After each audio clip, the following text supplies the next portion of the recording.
first and foremost, do you have a website? I'd like to um, get any websites you may have up here that I can use as a guide, other than those interviews you've done with Elena Kapolnik and others. Do you actually have like your own site or no? No, I don't have a website. I'm not even on Facebook. I I know. recently deactivated my Facebook, which is a whole story, which we can get into at some point. I just have my little YouTube channel because I did a roundtable with KJ Scoops and Anthony Zender, and the three of us got together and just had a conversation, but we didn't really have anywhere to put it. So I made a little YouTube channel, which is just my first and last name. Um, so I guess that would be the equivalent of my website. All right. Well, I guess we don't really need to. I don't need to have that up because there's really only a couple things to discuss: secret space or secret space. That's pretty much all that is with you. So we don't have to go a full 2 hours if you don't want to. In fact, it's been suggested by some people, including Akashi Records leader Andrew Bartzis, that I probably shouldn't be doing 2 hour shows because, well, that's one of the reasons my interviews don't do so well in terms of view count, because people have lousy attention spans, and I'm going to keep saying that over and over to give the human race a nice kick in the pants to hopefully encourage them to improve their attention span so I can continue to do long interviews to get important information out. But hey, that's the way reality works. So let's just go with the flow here. No longer than 2 hours, though. I guess, well, I think there's nothing wrong with asking you to regurgitate a lot of the things that you may have discussed in your 3.5 hour interview with Elena Kapolnik. And also, I did not listen to that roundtable discussion, unfortunately. I was hoping to, but I didn't get to it. So if the stuff that you can talk about in this interview is stuff that you've already talked about, well, maybe this interview that I'm going to do with you now will be a nice abridged version for people that like I said, have lousy attention spans that don't want to listen to that 3.5 hour thing with Elena. But hey, there was a lot of important stuff given out there, no question about that. And but maybe, like I said, we'll bridge all that. So who are you? What have you experienced from a standpoint of secret space program? I want to give you the floor right now to expose as much as you possibly can and get out as much information about your life and what you did in the secret space program as you possibly can. So if you want to keep talking nonstop for, well, as long as you want to get this information out, go ahead. I'm not going to interrupt you. I don't have Alex Jones-itis. I don't interrupt people. Well, I try not often anyway, nowhere near as much as he does. So I'll keep my mouth shut. You got the floor. Your life story from a secret space program standpoint. Get this information out, please. Go ahead. Well, yeah, thanks, Andrew. I will. I'll try to keep it brief and stay on point because a lot of those like 3 hour interviews I've done are with fellow SSB experiencers who we actually have shared recalls together. So it's like us trying to figure out what happened to us, especially when you have a shared experience. That's like it's more like two friends, talking like long into the night. But for the sake of this interview, I will stay on point. I'll go over my original timeline from the beginning. And it all started for me in 2008 in November. I was walking along, or sorry, I was mountain biking along the Blair Trail in Cambridge, Ontario. And I got off my bike to take a break, and it was a sun and cloud day, and the sky just went black, and I thought like a cloud had blown overhead and covered up the sun. So I look up, and there's a white TR3 hovering just above me, just above the treetops, and it's really low to the ground, like less than 500 feet, just above the treetops. And it's virtually silent. It made a slight humming sound, but it was basically silent. And I was like completely in shock when I saw this thing, and it started moving, and it was moving at like a walking pace. So I actually walked my mountain bike underneath it for 5 minutes. That's how slow it was moving. And eventually the trail opened up into a field. And when I got to the field, the craft started rising straight up into the air. And I just got hit with this wave of nausea, like vertigo, like I lost my equilibrium. I had to sit down on the ground, put my head between my legs because I thought I was going to throw up. And it took me like a couple hours to like recover. That's how sick I got after this thing flew up into the air. And I was later able to put it together. That's when they originally picked me up and put me back. But how it works is when they abduct you for the SSP, they do something called blank slating or mind wiping. So when they take you and abduct you, they're able to basically mind wipe you, and you don't really remember too much. That has to do with beaming certain frequencies at you, and they also use drugs as well to make you super complacent, and basically you don't remember too much afterwards.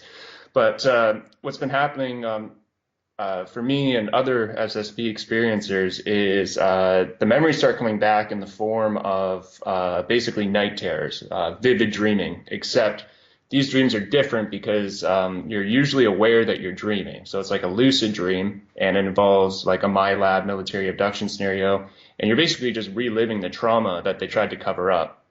So after this happened, a couple of weeks after this happened, I started having those flashbacks or recalls, as we call it, and that's really where like my memories started to come back. Although an important point I want to make before I go into the recalls is in 2015, in March of 2015, at 3:45 a.m., the craft came back. It flew over my house, and I look out in the backyard because it just lit up all of a sudden. And I walk outside, and there's the white TR3 again, and it flew over the house at exactly 3:45 a.m. and then at 4 a.m. it flew right back over the house again. And same thing when it flew back.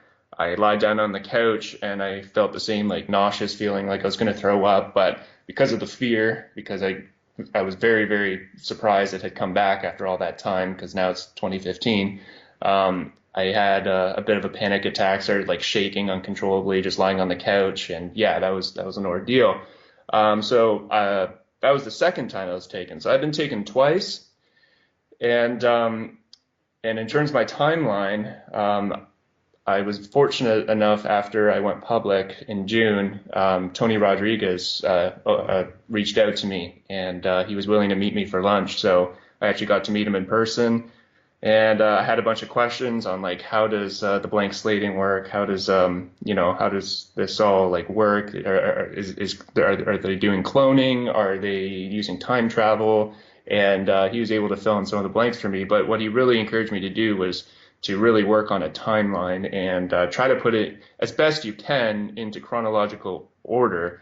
And it's really helpful to actually write this stuff out. Like if you're an SSP experiencer, you got to write it out in like point form. And it's like a mind map. It really helps to organize your thoughts because prior to this, all this stuff was just buffering in my head and I wasn't writing any of it down. And it was just, it was really hard to kind of keep track of all this stuff. So it's really helpful to write it all out.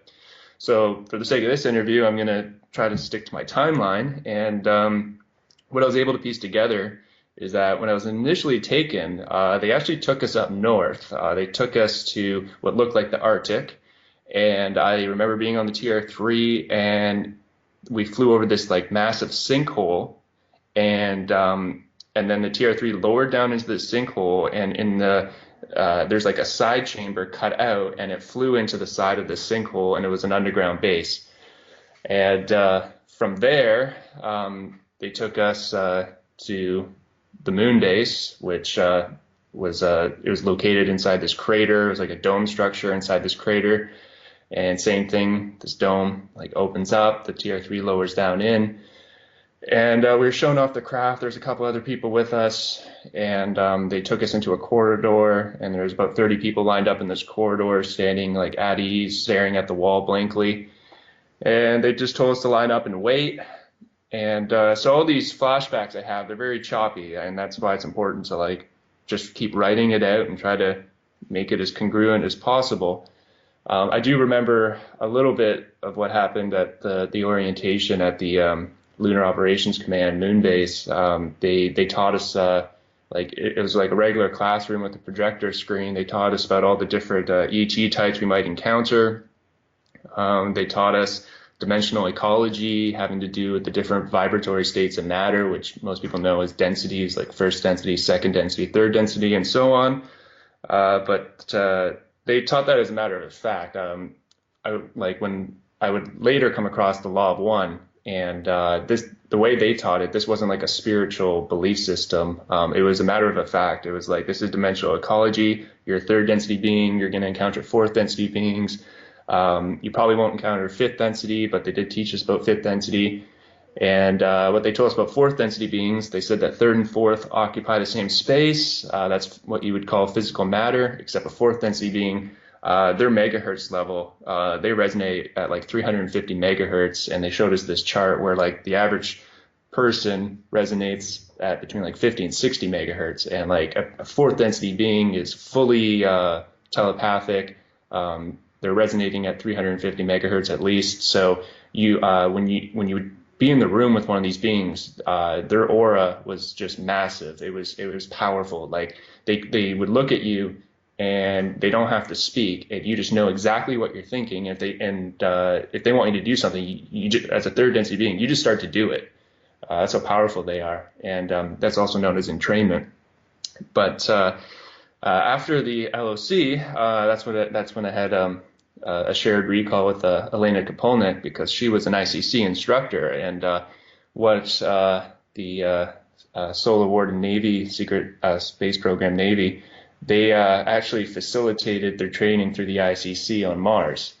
So they didn't really have a presence on Mars because the ICC is already there. There's like 30 different ICC groups. One of them is Kruger. That's the faction that recruited Anthony Zender after he got out of the Marines.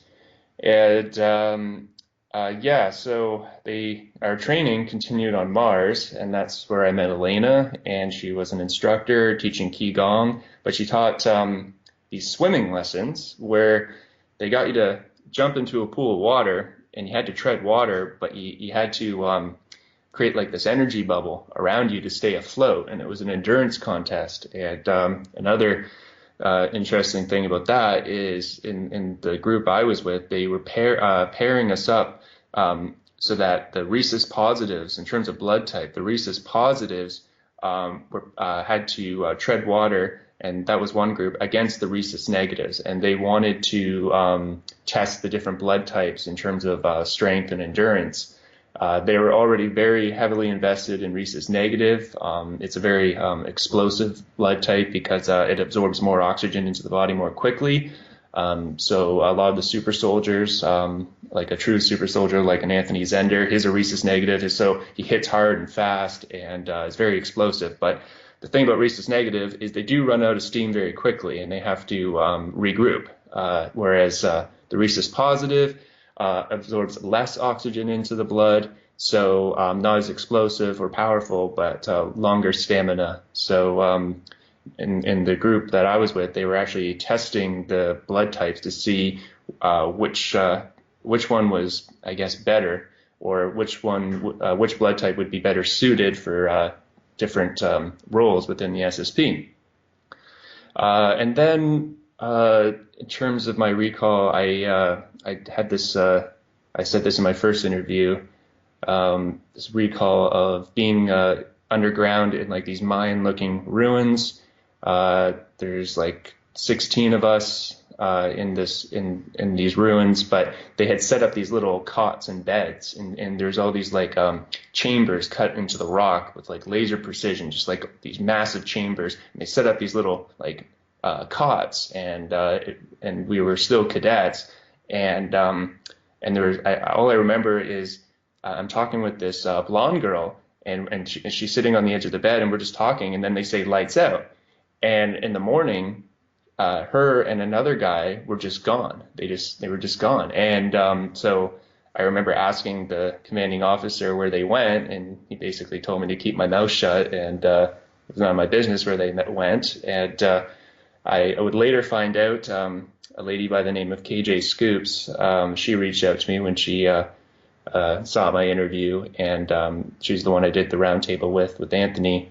And she, after she saw my interview, she decided to go public about her experiences because she had that exact same recall, and I did, the way I described it was exactly what she remembered. So that's an example of what's been happening. A lot of SSP experiencers, they'll come forward with their experiences, and if they have a shared recall with another person who hasn't come forward yet, it will actually trigger that person to remember a lot more.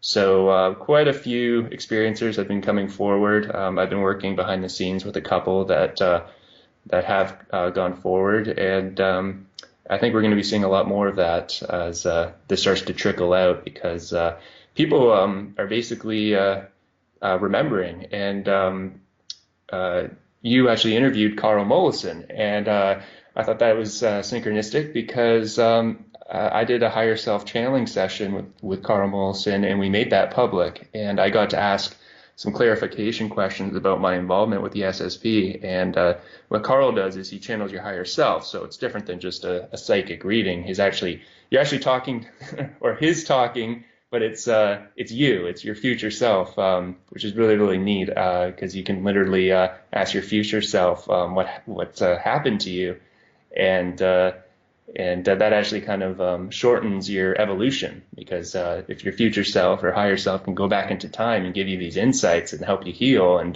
get closure and actually figure out, what happened to you, your awareness grows, and through awareness, then it kind of shortens your evolution a little bit. But anyway, to continue with my timeline, another shared recall I had with Elena Kapolnik, this was in 2011. She was serving on an ICC ship, and I was on a Navy ship, and there was an incident where a reptilian armada came out of nowhere and attacked one of the ICC colonies on the in the northern hemisphere of Mars. And so Solar Warden scrambles, and what they realized is that that their craft were not advanced enough to actually keep up to these reptilian craft. At that point, Solar Warden had only near light or sub-light speeds because Solar Warden's job is to patrol the solar system as like a coast guard slash air traffic control because the ICC does trade with almost 1,000 different ET races, if you can believe it. They do trade. Some of that, unfortunately, it has to do with human trafficking and cyborg research and cloning. But then they also just build stuff. The ICC, it's a good example of what an ICC group would be is like in the movie Alien, the Whalen Corporation building better worlds in the first Alien movie. That's a perfect example of an ICC group that gets to go to Mars and start a colony, and they have their own research and development into whatever they want to build or trade. And they're actually doing business with various ET groups that come into our solar system to do trade with the ICC. And then Solar Warden, the secret Navy space program, they're acting as like the Coast Guard for the solar system. So if there's an ET interloper that shows up and they don't follow a certain flight plan, and Solar Warden can't identify them and they don't know who these beings are, they will actually engage them and try to set up a dialogue. And I guess in this one instance in 2011, they determined that it was a group of reptilians. I don't know if it was actually the Draco or not. There's at least 7 or 8 reptilian subspecies, so it could be any number of reptilian subspecies. But yeah, so in 2011, Elaine and I, we had this recall of the ICC held a conference with Solar Warden and a group of Nordics, which the Navy has like an agreement with, and people might know them as like the Tall Whites. And basically what happened was the Nordics forced the ICC to give Solar Warden certain upgrades, which the ICC didn't want to do because they are very competitive, not only with each other, just like in the tech sector, like a Microsoft wouldn't want to give Apple like their latest, invention. So they were not too keen on just handing over all this technology that they had developed in secret to the Navy. But this Nordic group insisted that they do so because the Solar Warden craft had become quite outdated.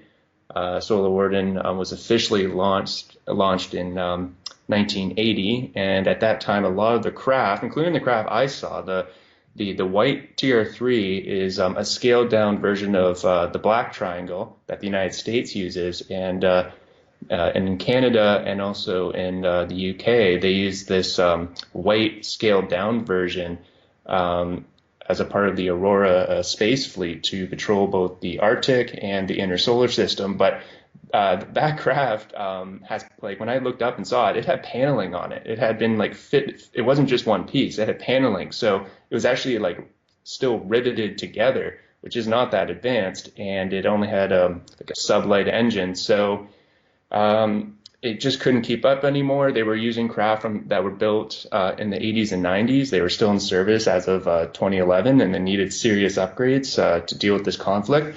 And long story short, they did get the upgrades, and they eventually were able to chase this reptilian group away from the northern hemisphere of Mars. So that was a shared experience I had with Elena, and more recently, I had a shared experience with Anthony Zender, and it involved us flying on the TR-3.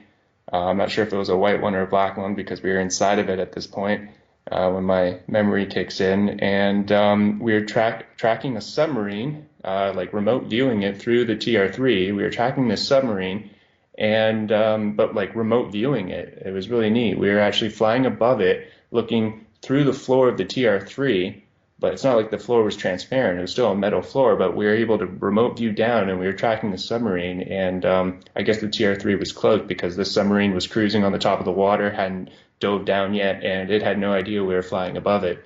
And so when I asked Anthony about this, because we were in communication on Facebook at that time, and when I woke up and had this recall, I shared it with him, and he's like, "Oh my God, I had the same recall," except from my perspective, I had no idea what the mission was. In the recall, there was no audio. It was like a silent film. There was just like no audio. So, but I didn't really know what we were doing. I could just go through the motions of what we did, just describe what we did. But he remembered a lot more, and he shared with me that prior to that they had a briefing, and I guess this submarine was carrying HARP technology, which has been scaled down and is aboard submarines now, and he filled me in on that. So they were transporting HARP technology, and we were sent to remote view the submarine that I guess the Cabal was planning on using to start some kind of like World War III situation. And Anthony feels like this was actually the incident that happened ended up happening I think in January. It's in Hawaii. People got this like message on their phone that a missile was headed towards Hawaii. It was almost going to be like a Pearl Harbor event all over again.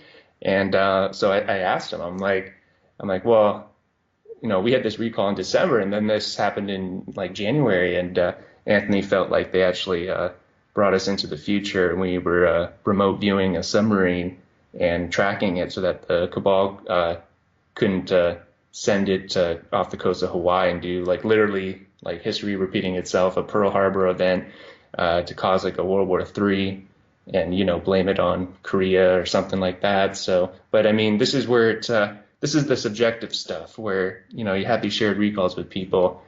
In terms of the external stuff, I did have one more experience that was external. I mean, I've seen the craft, and that's like 100%, external.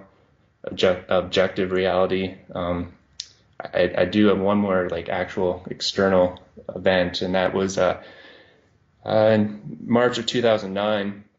I was in North Bay, and I got approached on the street by an MIB, except this was there's two types of MIBs. There's the regular humans that try to scare you away from things, and those are just human agents.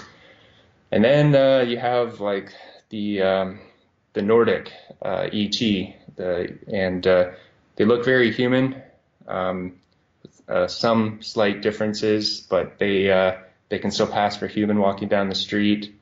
And because of political correctness and all that, people, that even though someone looks a bit strange, people don't really like stare anymore, so they can actually walk around. And this being, he was only about 5 feet tall, so it wasn't that tall, but he like white skin. He had like these enlarged eyes, like almond-shaped eyes, but they were about double the size of a regular human, and a very, very small hooked nose, no upper lip, just a bottom lip.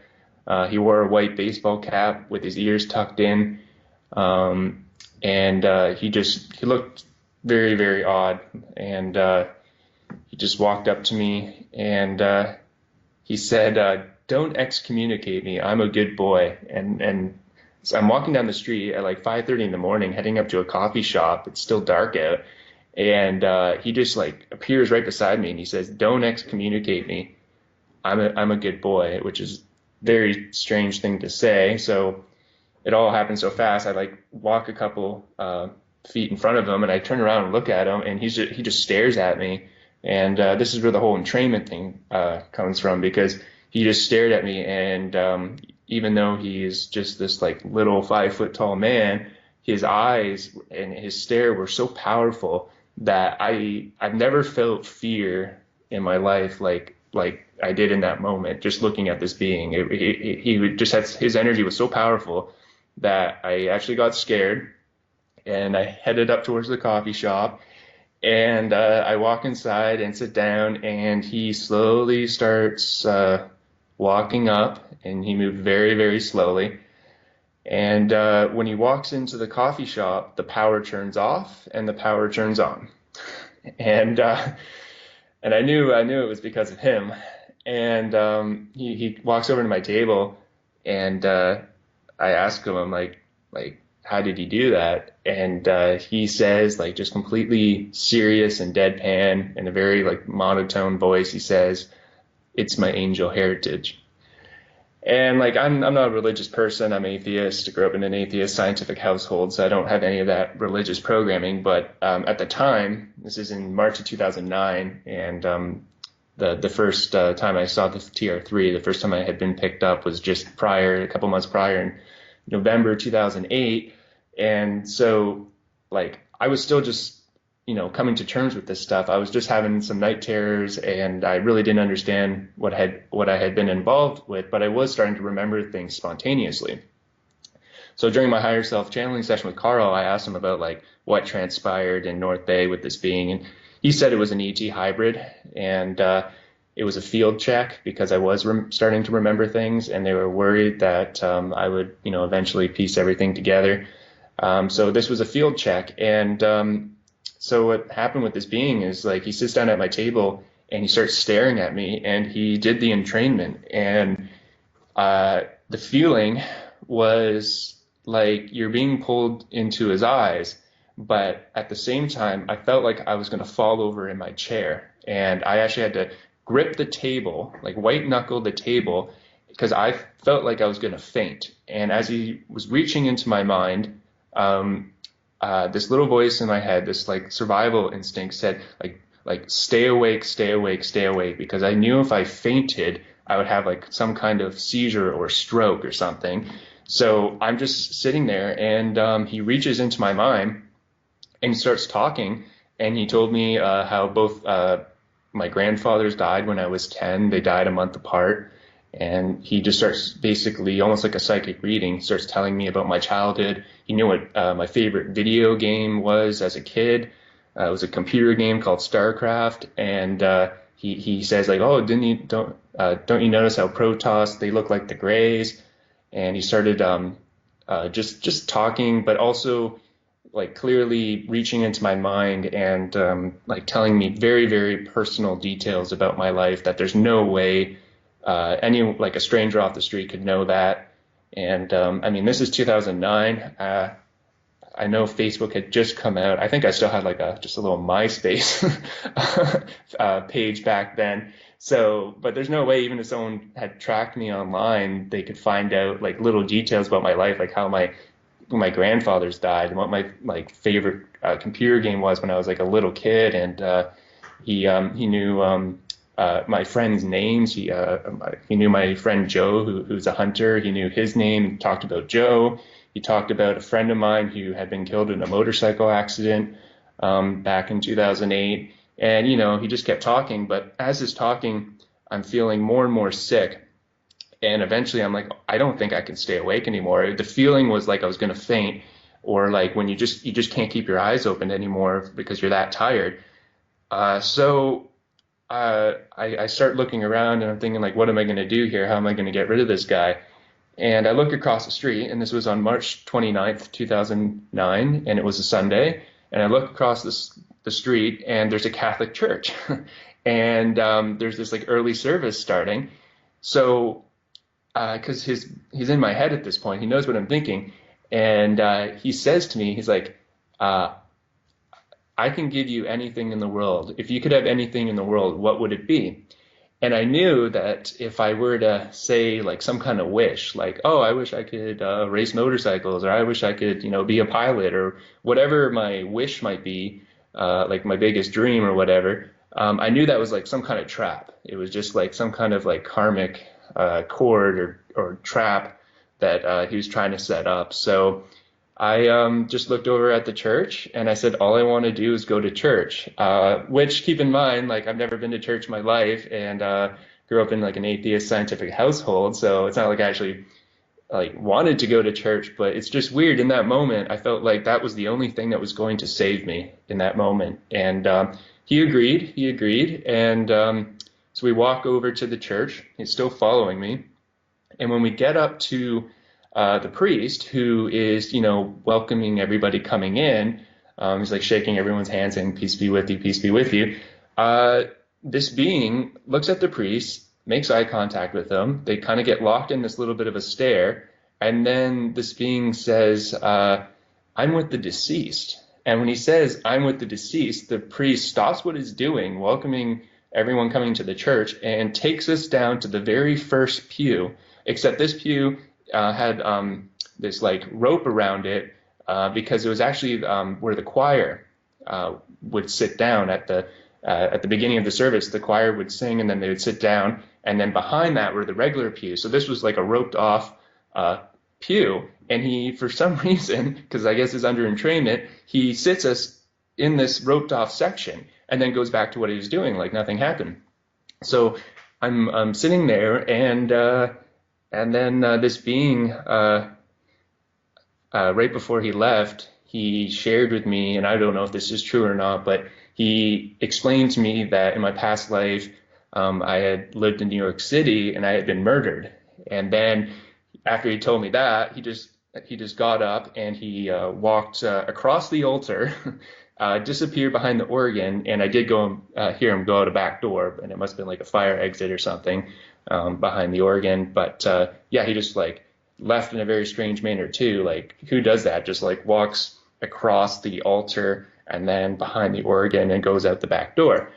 So when I asked Carl about this, because that experience like really traumatized me, he said it was an ET hybrid that was checking in with me to see how much I remembered. So that was like a physical, external experience. I thought I should share that as well, because the recalls, they are subjective, and SSP experiencers know what I'm talking about. You wake up from an abduction dream or a MyLab type dream, and you feel like it's real, but it is technically a dream. But a lot of the time, if that did happen to you and you got blank slated, that's actually the programming starting to break down, and it'll come back in the form of like flashbacks or vivid dreaming. So anyway, that's my basic like abridged timeline, like you asked me to do. So if you have any questions, I can answer questions or wherever you want to take it from here. Well, for those that are kind of, I'm sure a lot of the listeners that are listening to you right now are very familiar with these terms, but I don't think it would hurt to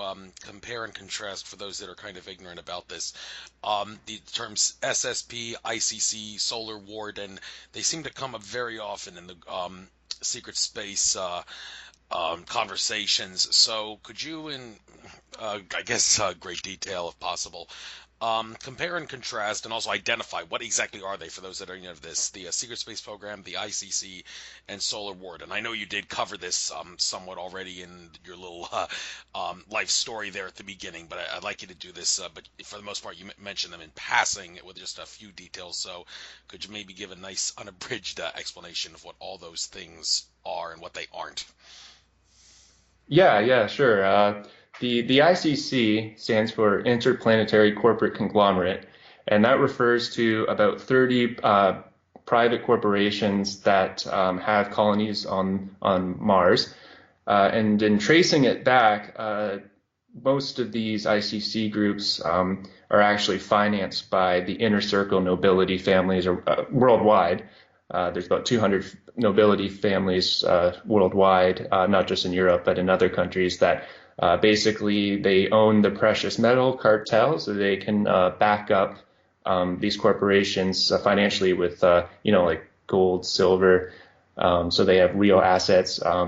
They also have, like the Rockefellers have quite a bit of assets in oil. And then the Rothschilds, they own most of the refined gold in the world.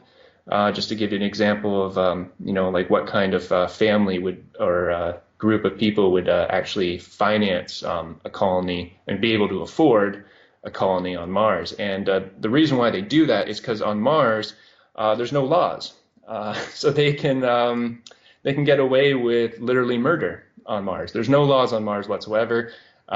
Human trafficking, pedophilia, cyborg research, cloning research, literally cloning people and dissecting them, and organ harvesting, like really horrific stuff, which Elena has covered on her YouTube channel if anyone wants to look at that. She's done an amazing job having spent time on Mars. She witnessed all these atrocities, and she's done an amazing job actually cataloging all this.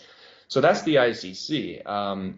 And then Solar Warden, that's the Navy Secret Space Program, and they patrol the solar system, much in the same way you have the Coast Guard. Just scale that up to a solar system Coast Guard, and so they are doing like air traffic control for all the different ET groups that come into our solar system to do trade with the ICC on Mars and other bases throughout the solar system. Tony Rodriguez talks about a colony on Ceres, and there's quite a bit of trade there too. And so that's Solar Warden. There's a couple of different factions though. The Air Force, they have their own secret space program. They have a small moon base, and they have some space stations as well. And then you have Dark Fleet, which is actually the Fourth Reich. It's what survived from World War II, the Third Reich. Much of the German Navy escaped to South America and Antarctica, New Schwabenland. And so the New Schwabenland base eventually were able to make some deals with some extraterrestrials, and they went off planet as a breakaway civilization, and that is known as either Nachtwaffen, or in English we call them Dark Fleet. So that's another faction. You literally have the Fourth Reich, and the Solar Warden Navy faction, that's a Rothschild faction. So that would be like, there's the other side of the coin, I guess you could say. When people were referring to the Illuminati, there's like two main factions within the Illuminati. You have the Fourth Reich, and then you have like the Rothschild faction. And but they struck a deal in space. The Nachtwaffen, they do have a presence in Antarctica still. And they have a base on Ceres, but they mainly operate outside of the solar system because they made a deal with the Draco to actually become an auxiliary force, like a mercenary army for the Draco, and they got these hand-me-downs because the Draco updated their craft, and so the Fourth Reich were given the older craft from the Draco, which it's literally out of Star Wars. Like they look like Star Destroyers, the massive triangle-shaped craft.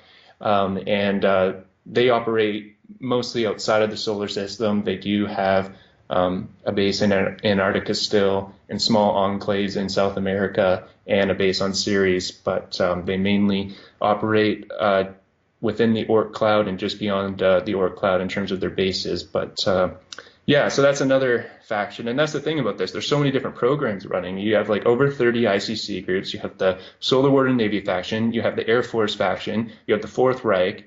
That's why, like SSP experiencers, it can be difficult sometimes trying to pinpoint like what group you actually were abducted by, what you were used for, because I just mentioned, like, if you count like the 30 different ICC groups and then the other factions, that's like 34 or 35 different like groups that are doing this. So it can be difficult to figure out exactly how and how you were used and who by. But hopefully that's an okay enough explanation. Oh yeah, you did a good job there. And well, one question I have: why the Navy so much in secret space program stuff? Because I believe it was Michael Salla who was very big on the idea that the Navy in particular is the branch of the military that has the most connections to the secret space program. I mean, is there a particular reason for that, or is it basically just, well, it had to be some government organization that they chose to be the group where it all hides behind the curtain behind, and that one is the Navy, just because they had to pick an organization, or like I said, is there a reason? Any? There is actually historically a reason why, and that's because the Germans, in terms of the human secret space program, the Germans were the first ones. They had a secret space program right up like in the 1930s, before the Allies and the United States had a secret space program. The Germans had already made some deals with various ET groups, and they were already launching their secret space program. So at the time, just after World War II, since the Americans, since their personnel in the Navy were already trained to live on craft, on ships, their personnel surviving on a ship out at sea was very much like sending people on a craft out in space, especially aboard submarines. And in fact, the early American space fleet vessels were reverse engineered submarines, believe it or not. So you had submariners that were trained to become members of the secret space program, being aboard reverse engineered space subs. And when they sent the space subs in, those are the cigar-shaped craft, and the Solar Warden faction still uses massive carriers, which are cigar-shaped craft. And Bill Tompkins, he worked for TRW, and that was one of the American contractors that actually designed and built out the American Navy secret space program, and they built these massive space submarines. And because you build a submarine, it's already pressurized, and then you put the anti-gravitic, anti-grav engine into it, and then next thing you know, you have a spacefaring vessel, and then the personnel in the Navy are already trained to survive on that kind of vessel. So that's why the Navy were the first ones in the United States to launch a secret space program, and then the Air Force played catch up, and they eventually later on also have their own space program. Okay, makes sense. Earlier on in your little spiel at the beginning, you mentioned Nordics making an agreement with a group. Well, first of all, could you repeat that again? Because I think that was somewhat important. And also, which Nordics here are we talking about? Because it seems like there's several different groups of Nordics. The one in particular that's not really much has our best interest in heart. My understanding is the Aryans, the Orion Nordics, which are actually reptilian in nature. So says George Kavasilis. But is that the specific group of Nordics we're talking about here, or are there actually benevolent Nordics that we're talking about? Yeah, that's actually, you made a really good point. There's a couple of different groups in Nordics. The ones from Orion, that's where the whole Aryan thing, like Orion Aryan thing, comes from, and they came from Aldebaran and on the Orion Palladium border, and those are the ones that helped the Nazis, and that would not, I guess, not be a benevolent group, because they are service to self, aggressive. They have their own agenda. They're in league with the reptilians. So those are the Orion Nordics from Aldebaran. But then you also have another group of Nordics that made an agreement with the Solar Warden Navy faction, and that's just another group of Nordics that I think they're referenced as the Tall Whites. And but that's just another group, and I wouldn't say they're benevolent either. And I was talking about this with during my roundtable with KJ and Anthony about the negative implications of Solar Warden. A lot of people actually thought Solar Warden was like a good thing. They're protecting our airspace. They're stopping certain abductions from happening. They're being helped by, the Nordics or the Pleiadians, like, this good faction. And I don't think there is really any good or benevolent factions working with the military whatsoever. They all have their own agendas. They're all service to self in some way. And the Nordics that are helping the Navy secret space program, it's called Solar Warden, and they're patrolling the solar system. They're the wardens of the solar system, but they're also like a prison warden. They're actually keeping humanity inside this prison planet, and they're actually preventing us from becoming a spacefaring civilization because they don't want disclosure to happen. Or if they're going to give us disclosure, it's going to be this version of it, this like edited version of it that's only going to serve their needs. And we'll never get like full disclosure if a group like Solar Warden is going to be the one that is actually controlling the narrative. So yeah, so those are two groups. I did have a recall of a third Nordic group. These would be the Pleiarans, and because like we're getting short on time, I'm not going to go into detail because I've shared this story before. But just in short, I had this recall where during our training there was this accident that happened, and my group actually got rescued by these Nordic-looking, Pleiadian-looking beings, and we were brought aboard their craft. Except they were the Pleiaran group, the group that contacted Billy Meyer back in the day. And I know that's controversial to say, but he really was, at least in the early days, contacted by this benevolent group, or how I feel is somewhat benevolent because they don't have anything to do with the Earth governments. And they rescued us, and the way they treated us compared to how the military treated us, they treated us so well. All they did is healed us, made sure we were okay, and sent us back like completely unharmed. And they treated us very well, and their energy was totally different than any other ET being I had any experience with the Solar Warden program, or since that time in terms of abductions or my labs. These beings were totally different in their energy. But that is technically another Nordic group. So that's just three. I'm sure there's others, but those are three that I know about. Thank you very much. You mentioned earlier two Illuminati factions. You're not the first one I've heard this from. These two factions of Illuminati, are they basically aligned with each other and they love each other, or are they basically like aligned with each other but they actually hate each other and they're like battling over control of Earth, and they actually like fight each other and harm each other over control of the Earth more so than they harm humans trying to control Earth? I mean, the extent to which these factions love or hate each other, could you elaborate on that? Sure.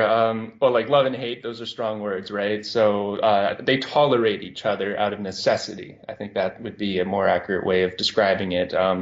Because what happened was after World War II, the Germans became the Fourth Reich, and they became a breakaway civilization. So they have their presence in Antarctica, and they are in existence on the Earth in a covert way. But they mainly operate outside of the solar system. They made the deal with the Draco to become a part of their mercenary army program. And since 90% of the Fourth Reich is operating outside the solar system, they don't really have too much of a presence here. They always have a small presence here covertly in Antarctica and in South America, but very covertly. I mean, most people are not aware that the German Navy from World War II survived and became a breakaway civilization starting in New Schwabenland. They sent the U-boats down there, and during the war, Antarctica was never attacked. They were later attacked in 1947 by Admiral Byrd in Operation High Jump, and by that time they were powerful enough with the deals they had made to actually repel the American Navy. And then a treaty was put in place, and that treaty ensures that They can operate and live in Antarctica in secret, and they are allowed to have bases throughout the solar system. But those are way stations just to facilitate coming into the solar system and leaving again. They operate mostly outside the solar system. So, in terms of battling over control of the planet, the Fourth Reich has no problem with basically the Rothschild faction controlling secular humanism as a commodity. And this is where Solar Warden comes into it, because Solar Warden is keeping everyone on the planet like beasts on a farm. And secular humanism, the surface population, is seen as a commodity, just like gold and silver. We are the primitive worker in their eyes, and we still do a lot for them. We're a genetic stock, but we're also still laborers. We build things for them. We make energy for them, grow food for them. As I'm sure many people are aware already, that we are very much a prison planet, and that's actually that's the other faction of the Illuminati that is in control of secular humanism, or the surface population. But yeah, they have this loose alliance, I guess you could say. Because the Rothschild faction, they seem to be totally okay with being the mid-level managers of planet Earth and staying in power as the royal political elite behind the scenes. They have no problem with that, and they're like, okay, if in terms of the Fourth Reich, it's like, okay, if you want to basically be Vikings and go out raiding with the Draco and outside the solar system, like, all the power to you. Just leave us alone and let us be, the kings and queens of planet Earth behind the scenes. And so that's kind of the situation we're in still.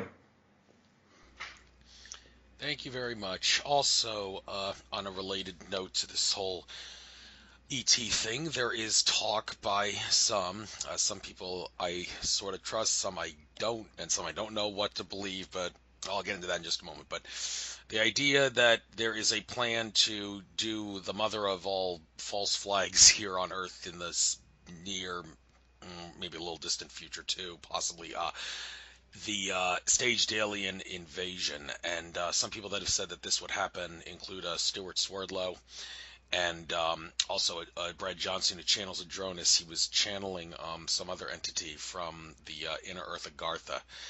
And this inner Earth being said, it's not out of the question that the powers that be will attempt to stage some sort of a extraterrestrial invasion.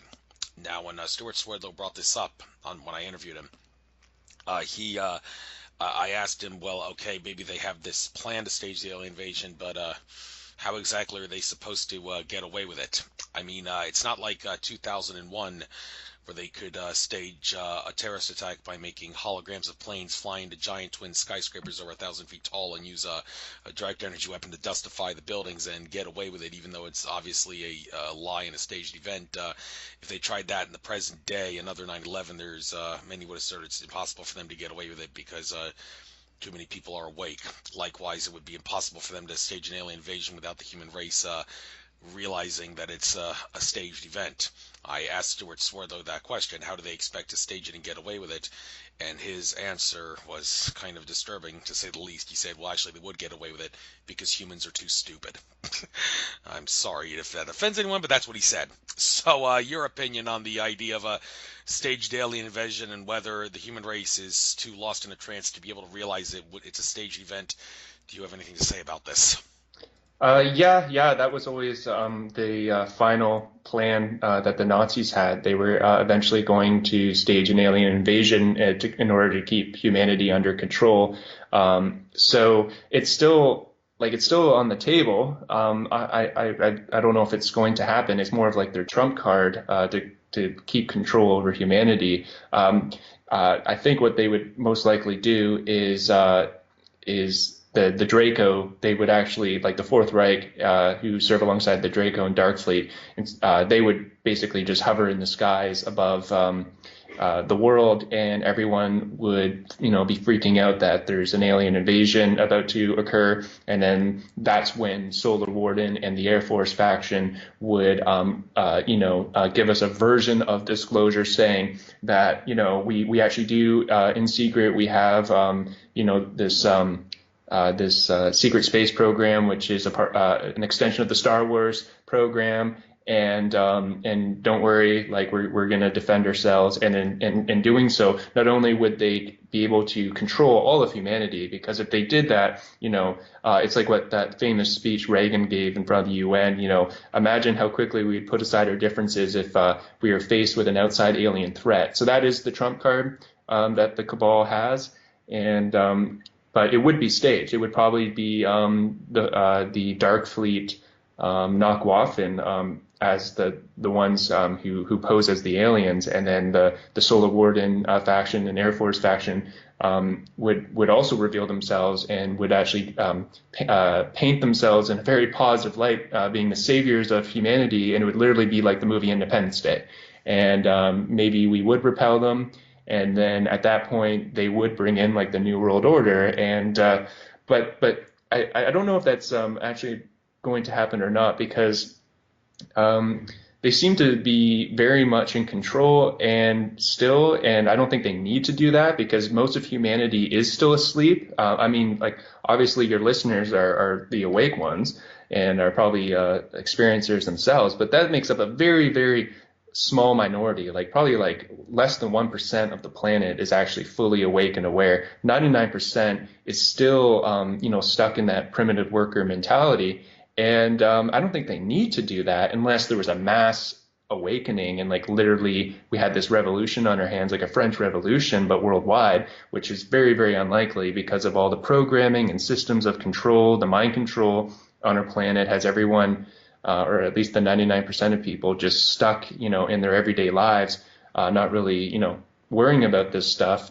So I don't think they need to do that, but they could if they had to. But I think the status quo, like the Illuminati cabal, they're happy with the status quo. They actually like things the way things are right now, and I don't see the average person really rebelling against the system anymore because of technology and the programming. Everyone's so addicted to technology. I don't think people are going to turn off their TVs and quit their jobs and throw away their iPhone and actually go out into the streets like in the French Revolution days and actually seriously like take back control of the planet. So that's my take on it anyway.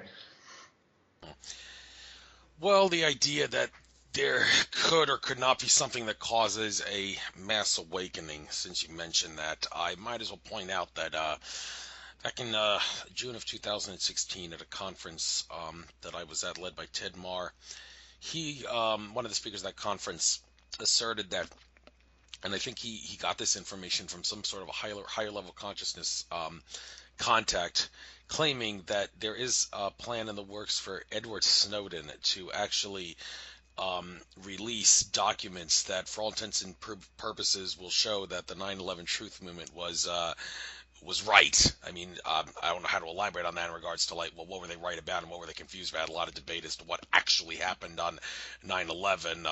Some truthers go that far. Others say, no, just prove the official story is a lie, and that's what's important. But regardless of whatever Snowden was supposed to release to validate the 9/11 Truth Movement, it's been almost 2 years since the speaker said this, and he hasn't done it yet. And I don't know if that means that the information he gave was that he got was bogus, or is it possible that there is a plan in the works and Edward Snowden, for whatever reason he may have, has decided it just isn't time to do it yet.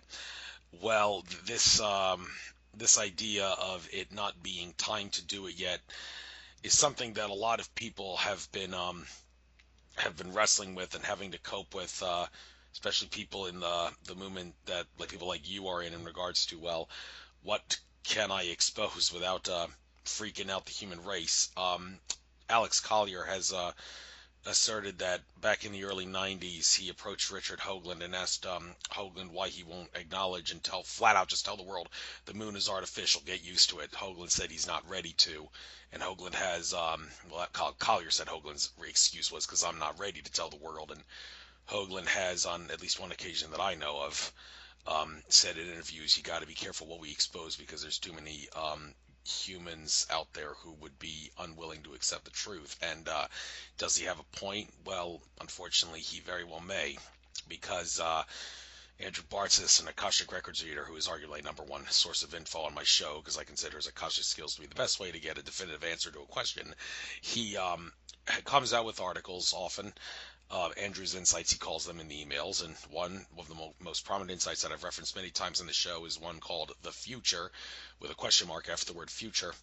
And the most prominent thing in that email that he discusses is the fact that back in an alternate timeline, back in 2004, an alternate timeline, there was some sort of a timeline genocide that happened, which, and one of the consequences of that timeline genocide was disclosure happened on a grand scale, where basically all the ETs that were out there showed themselves, maybe not literally landed on the White House lawn, but something on the equivalent of that, and said, yeah, we're here, we have been here, the ancient astronaut theorists and the UFO nuts were right all along, get used to it, we're here. And the government said, yeah, we've been hiding from this from you, and the mainstream media said the same thing and showed all the info. And well, how was this handled? Well, the three words that I have always used to describe this, and probably will continue to describe this whenever I make reference to this, is the response given to that whole thing was society fell apart.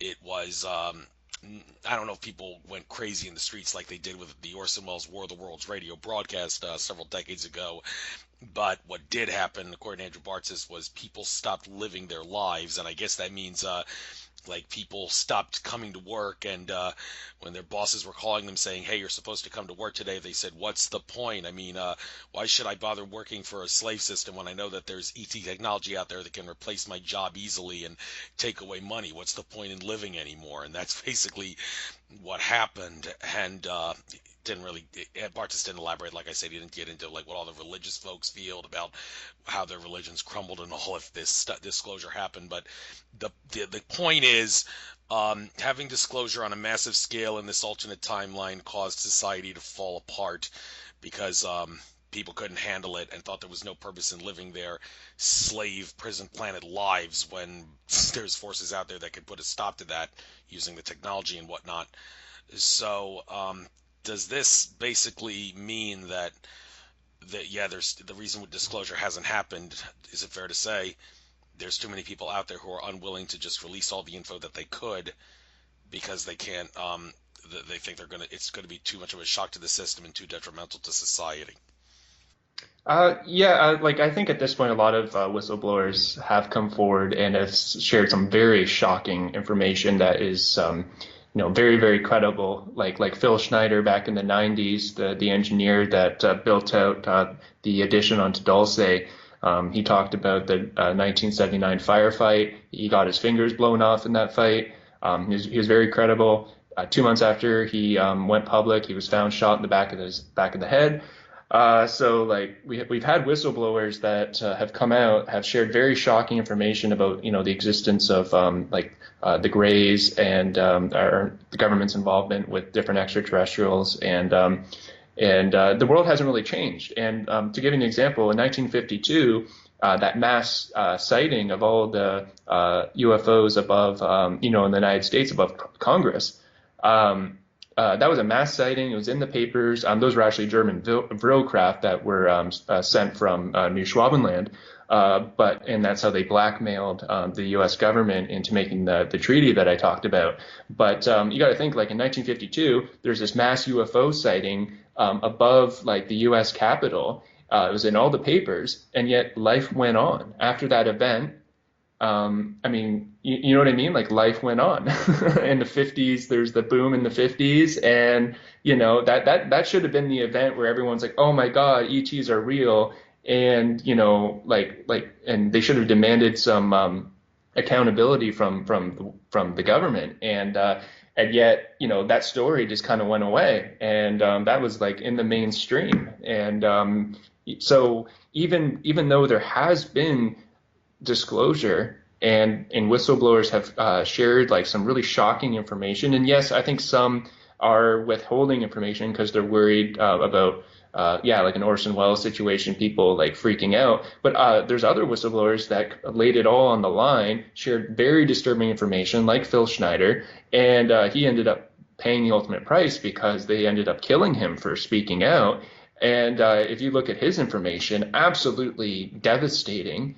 And yet, that information is out there. And the world goes on. So I don't know. It's just interesting how, on one hand, there's all this information out there. On the other hand, people just don't really seem to. And when I mean people, I just mean the majority of people out there, not everyone, but the majority just seems to be like, oh, I'm not really interested in that stuff. I don't, or they're not willing to accept it, right? So there's that disbelief. They're just like, yeah, I don't really know about that. I don't really care about that. I've noticed there's a lot of apathy nowadays where people are just so programmed and so into entertainment that they're not even interested in researching this subject. And if you and because of all like the fake news out there, if you literally say to someone, "Hey, like a UFO landed on the White House lawn yesterday, and here's the news article, and here's a picture of it," believe it or not, a lot of people don't even care. They're just like, "Yeah, whatever. Like, I don't really believe that," and they just dismiss it without even researching it. So the apathy is a problem. And yeah, so I don't know. I don't know how this is going to play out. I think things are. I know people don't want to hear this, but I think the world's going to remain very much the same, even with whistleblowers coming forward. Because if the world didn't change in 1952, and when it was in the newspapers that there's massive flying saucers over the U.S. Capitol, if that wasn't enough to change the world, then I don't see how it's going to change now. Well, now probably not, but what about like when we're senior citizens? Well, I say that for a reason because Brad Johnson, Dronus contact, he asserted in, well, was it Dronus who said this, that based on the rate at which people are waking up, and based on the energies now and what the consciousness energies may be down the road several decades from now, the best estimate for when full-blown disclosure happens, and full-blown disclosure meaning when the ETs show themselves and say, yeah, we're here and we've been here all along, the ancient astronaut theorists and the UFO nuts were right all along, and the government and the media declassifies everything and shows everything. When's that supposed to happen? Well, I did a double facepalm after I heard Brad Johnson say the year will be 2050. Because I'm like, God damn it, I'm going through all this trouble doing interviews like this, interviewing people like you. Lots of other people are doing the same, sacrificing their free time and their reputation, and they have to sacrifice luxuries and conveniences galore just to get this out. And yet I'm going to still, in spite of all that, I'm going to have to wait till I'm a senior citizen for full-blown disclosure to happen. It's kind of frustrating. And all those people out there who say, well, the stuff's already been exposed, what are you upset about? Well, it's not that easy, unfortunately. For whatever the reason, humanity will not accept something as true, for lack of a better word, unless the government and or mainstream media say so, which is kind of stupid, because the government and the media lie some more, and lie even when telling the truth with doing good. So why do you have to wait until they say it to believe it? Duh, because that's the main source everybody gets things from. Well, yeah, and that's why everybody's so damn asleep. So that estimate of 2050 being when full-blown disclosure can happen, based on the rising in consciousness frequency and the way things are now and how they're going to be down the line, does that date make sense to you? Yeah, that sounds about right. Like at least 2050 before like the mainstream acknowledges this and there's mass disclosure. But on a positive note, because like, I don't want to be all doom and gloom and say like, oh yeah, we're not going to have disclosure till, for another 40 years or 50 years. On a positive note, what's awesome is there has been a massive change in frequency and upliftment, and for the people that are awake and aware, people have been getting into this whole concept of actually in this lifetime actually ascending into a fourth density being in this lifetime. So going from third to fourth on a consciousness level, and and it's not just a belief system. It's very real. Like you have to feed your light body in a very real way. That has to do with things like major cleansing, monoatomics, understanding your megahertz level and how to increase that. And once people actually start raising their personal frequency, what's going to happen is they're going to have their own personal form of disclosure. And what I mean by that is they're actually going to, as they become like a fourth density being, they're actually going to start having their own contact experiences on an individual level. So instead of the government, the world government, being the middleman, saying, "Yeah, we're in contact with ETs," and they admit everything, and I don't think they're ever going to really be fully transparent and accountable. So instead of like waiting for the government to acknowledge that, I think what a lot of people are already doing is they're taking self-responsibility. They're actually raising their personal frequency because there's a lot of higher density beings, fourth and fifth density, and even higher, who want to make contact with people on an individual level. And the starseeds understand this. And someone like an Alex Collar is a perfect example of someone who, an Andromedan soul that incarnated on this planet to have a human experience, so that he could, drop out of fifth back into third to go through, his evolution all over again. And I think a lot of us are like that, and we're going to have our own individual contact experiences. So if you think about it, if you're already having contact with, Andromedans or Palladians on a personal level, then it doesn't really matter what the government says, because, you know what I mean? Because you've cut out the middleman. And I think that's what people are going to do. Since you mentioned that what you just said about going on to like 4D consciousness and whatnot, this reminds me of something that I was making a big stink about on my show all throughout 2017. Well, now I guess I have no choice but to make a big stink about it now until maybe a little bit into this year. And that was the whole thing about how ET contacts have been told by high-level consciousness entities and ETs and such that there would be some sort of a consciousness shift going into 4D and whatnot. Well, what exactly does consciousness shift mean? Well, I'm sure many people remember how Tolek, the Andromeda Council contactee, was talking about several years ago how in January 2014 we're all going to transform and we're all going to have crystalline bodies and we're all going to be able to like do magic and all that like we never did before, and it's going to be a wonderful transformation. Well, that didn't happen, and his excuse, or at least the excuse his Andromeda contacts gave him for why they were wrong, was, well, it was basically they thought that humanity was not waking up at the extent that they were waking up, and because the humanity was waking up at a much faster rate than they originally thought, the creator gods at the top decided not to allow for the transformation into crystalline life to happen, because at the rate humanity was waking up, it was going to be possible for humanity to overpower the system of domination and control without such a transformation.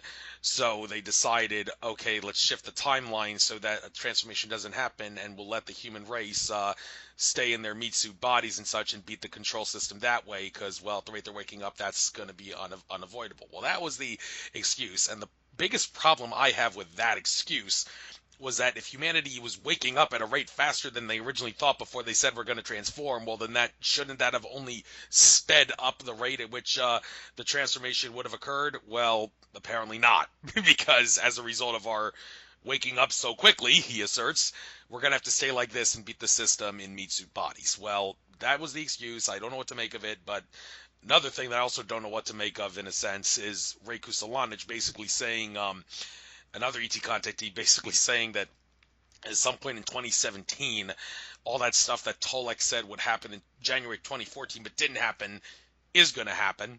And, well, January 1st, 2018 came around, and what was still in these meat suit bodies. And I, as well as a lot of other people, have been trying to contact Ray Kusalanich on Facebook saying, okay, you were mistaken. Your contacts gave you bad information. Now you and your contacts have a lot of explaining to do. Could you please explain why the transformation didn't happen? And, well, he unfortunately seems to have disappeared off the face of the earth. One of my recent contacts, Dermot Kelly, recent radio interview guest Dermot Kelly, said that he knows Ray Kusalanich personally, and he was going through a lot of health issues, and he asserts Ray, if he was healthy, he would be coming back and he would be explaining what happened. But it's funny I mentioned this because just before calling you to do this show, I was on Facebook, and someone who friended me, who I actually knew for a couple years from conferences and all, said they were trying to contact Ray Kusalanich and they can't get to him, and I told them, you're not the only one. So well, you seem to have contact with a lot of these ETs out there. if you can't answer this, fine, I'll change the subject, but could you perhaps give an explanation for why these ETs, these supposedly benevolent ETs that are telling people we're going to go through a transformation, are not taking something into account and are being ultimately wrong when the supposed date of transformation happening comes and goes and nothing happens? Is there anything you could say about the nature of these ETs' consciousness and how they perceive time and how they perceive space that could explain why they're mistaken about this, or is this not your area of expertise? No, no, I could comment on that. What I've come across is there's this like new age belief, and you see it all the time, especially with like the whole Ashtar command thing. That like at any there's all these cloaked ships in our solar system, and at any moment we're gonna ascend into fifth density, and that's a new age belief, and it has nothing to do with dimensional ecology because. If we were to just wake up tomorrow and be in fifth density and being in our light bodies, we have skipped over fourth density. Okay, like you have to evolve from first, second, third, and into fourth. Now, when you're fourth, you still have the physical body. You're just increasing your megahertz level, growing your light body from within, and that is a necessary stage of evolution. So in terms of why are we still in our meat suit? Well, if you woke up like in fifth density tomorrow, you are missing out on a major stage of your evolution. So that is actually not going to happen because it has to do with dimensional ecology and actually almost like Darwinian evolution. Like you would be like, you know what I mean? Like Cro-Magnon man, all of a sudden becoming Homo illuminus. It's like you just missed out on becoming Homo erectus, becoming Homo sapien. We're in the process of becoming Homo illuminus, but that means actually physically evolving into a fourth density being, which means your physicality is a little bit more refined. You live longer. You have increased energy, you have perfect telepathy, you have all these amazing psi abilities, which is prepping you energetically and on a consciousness level so that when you transition after your fourth density physical experience, you can remain in your light body. But you actually have to grow your light body from within. It's not something that you're just entitled to, that all of a sudden these beings can show up and with technology or by some kind of means just make everybody all of a sudden jump into fifth density. It doesn't actually work like that in dimensional ecology. You actually have to physically grow your light body and evolve from Homo sapien into Homo illuminus. But it takes work. It actually takes work and self-responsibility. So that's what I was talking about before, that it has to also do with disclosure, because as you evolve into Homo illuminus, you will get with your mind, you can actually make connections out there and have telepathic contact with higher density beings. And at first it starts with telepathic contact, but then eventually, once you reach a certain stage in your evolution, they will show up physically. And then you'll have your individual contact experience, and that will kind of also prep you to become a fifth density being later on in your evolution. So hopefully that makes sense, that you can't just jump over fourth density. You actually have to evolve through that, and that's why if there's ever this prediction like, oh, we're going to be in fifth density tomorrow, that doesn't have to do with evolution, which is very real. So does that make sense? Yeah, but your assertion that we can't skip over fourth density, I've heard otherwise on that. Some assert that the reason we would skip over 4D is because the only difference, some assert, between 5D and 4D is that in 5D there's how do I explain? Well, actually, time isn't the only different. They're the same thing, except maybe how does this work? In time is an illusion. It was Dolores Cannon who said this. It was a while back when she explained this, but I think it was something like time is an illusion, but because time is technically an illusion, and the only difference between going to 3D and going to 4D or 5D is that you would move out of the illusion of time, but since time is an illusion all along, there's no reason for us to go to 4D, so we go straight to 5D. Others like Laura Eisenhower have said that the reason we would skip over 4D is because the 4D is specifically the lower dimension is cluttered with malevolent entities like the archons, so we would be able to just skip right on over that. Well, that's the excuses that they've used to say why we would go skip through 4D, because time's an illusion and 4D's cluttered with negative ETs. Are you saying no, they're mistaken, they're not taking something into account?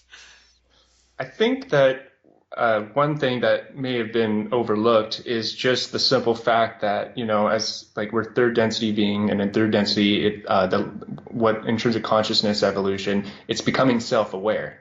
And once you become self-aware of yourself, you become more and more aware, and you have to actually start feeding your light body and raise your megahertz, and then you will actually physically start to evolve into Homo luminous, which is fourth density man, and so humanity is starting to evolve into that, but it's a physical thing you actually have to physically go through. And yeah, and at this point, because of all the control and the programming, they want to keep us in third density because the Illuminati, they control third density. So that's why they don't want people to wake up, but they also don't want us to actually raise our megahertz level. So that's why there's poison in the water, poison in the food, poison in the air. They're actually suppressing our frequency so that we don't evolve into Homo luminous. Because if we were fourth density beings, we on a consciousness level, we'd be so aware and so powerful, and and telepathic. So we could actually communicate telepathically with anybody, and we'd also be so aware that no one could lie. They couldn't actually keep anything from us, and the programming wouldn't work. All the subliminal stuff, and even just the way they rewrite history, and just all the lies out there. Like we would be so hyper aware of our reality that they couldn't control us on a consciousness level, and then physically. Our megahertz level would be so high. It would be like the being I encountered in North Bay, where like you could like nothing could touch that guy. Like I mean, he was so powerful that like nothing can touch you, and so you become almost like invulnerable to pretty much any kind of uh, like programming, any kind of harm. You become an untouchable and hyper aware. So yeah, they can't control that, but that's something physically that someone has to take it upon themselves to evolve. Just like in Darwinian evolution, the creature that is either unable or unwilling to adapt ends up dying off. So like if you don't grow your light body enough, then what happens is when you die, you recycle back into third density, and you repeat like lifetime after lifetime after lifetime. You get stuck in the time loop. The only way to evolve out of that is through awareness, but then also feeding, like I keep saying, actually feeding your what you might call your aura, which is measurable. And then what happens is because the Earth matrix, a matrix means where things are cultivated. So you actually have to grow in your awareness and then also grow in your actual energy signature so that you exceed the matrix itself. So you would only ascend into fifth density once you outgrow third and fourth density, like physically outgrow the Earth matrix itself. So that's why I kind of have a problem with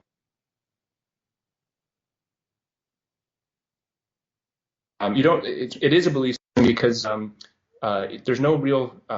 You don't have to take true self responsibility and actually do the work yourself. It's just like, oh, on this date, everything's going to be okay. Like we're going to ascend into fifth density, and time is an illusion, and we're going to be timeless. And to me, it's just like that's actually like the rapture. Like it's literally like kind of like a Christian, almost like the Christian perspective that there's going to be a rapture, and we all get to ascend into heaven, and everything's going to be fine. To me, that means like you're not actually taking responsibility and actually taking it upon yourself to actually physically evolve through this. So that's my perspective on it. I think you have to actually evolve just like any other animal in nature, continue to adapt and evolve, and eventually you'll become Homo luminous, and from there you'll become a fifth density being in terms of dimensional ecology and your own organic ascension timeline. Thank you very much. Also, in regards to what life was like for you um, in the presence of these ET contacts out there in space. Just a few things about the makeup of outer space that we could perhaps talk about to, just for the hell of it, because it makes for great radio conversation. I presume that being up there in space, you got a first-hand look at the Earth. So can you flat out say, based on your own observations, the Earth is not flat?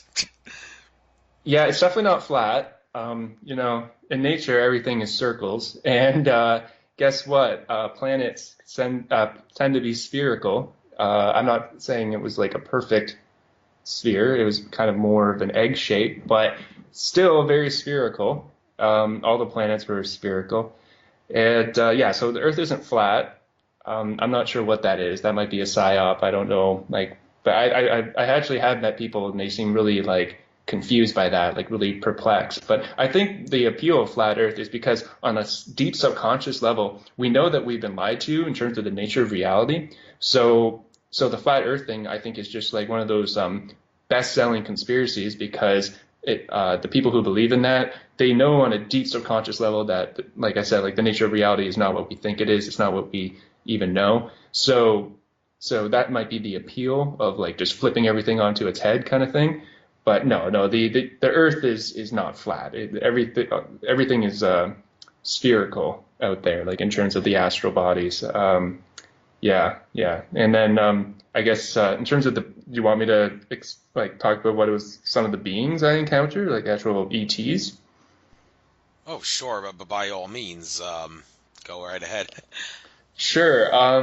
Yeah, because like the Solar War and Navy faction, one of my roles was as an ET interface. I got put into these rooms where I had to interface with ETs, but the ones that are, in contact with our government, they're not the kind of beings you want to meet. So it wasn't a pleasant experience to say the least.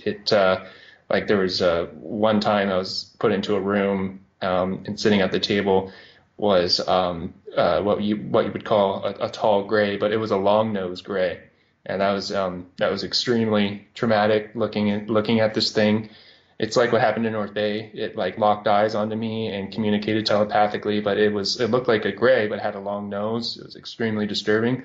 There's another incident on Mars where I was in. They put me into this. It looked like a break room, like it was like a little like at a workplace, like a break room, a regular room, four little tables, a countertop with a sink, and so it just looked like a regular setting. And they said like the person you're meeting with will. Or sorry, the individual you're meeting with will be in a moment. So I'm waiting there, and a raptor walked in, like exactly what you see in Jurassic Park, like a raptor. It walks in, except this thing isn't, like a mindless killing machine. It's very, very intelligent, more intelligent than me. It had these big eyes looking at me, and it was hyper intelligent. Again, most likely like a fourth density consciousness, even though it was a raptor. Its arms, it was tan colored. Its arms, it had slightly longer arms than like what you see in Jurassic Park, and it had more like hands. Like it did have like the biposable thumbs. It had more of actual hands, but still very raptor-like. It was about 7 feet tall. I'm 6'3", and it was like a head taller than me. And when it walked in, I instinctively backed away from it, sat up on the counter. So I'm sitting up on this counter just to get a little like higher than it. Like it was just an instinct thing. I know like that wasn't going to protect me, but I just instinctively, yeah, I sit up on the counter. It walks towards me, and then it just telepathically says to me, "It's okay."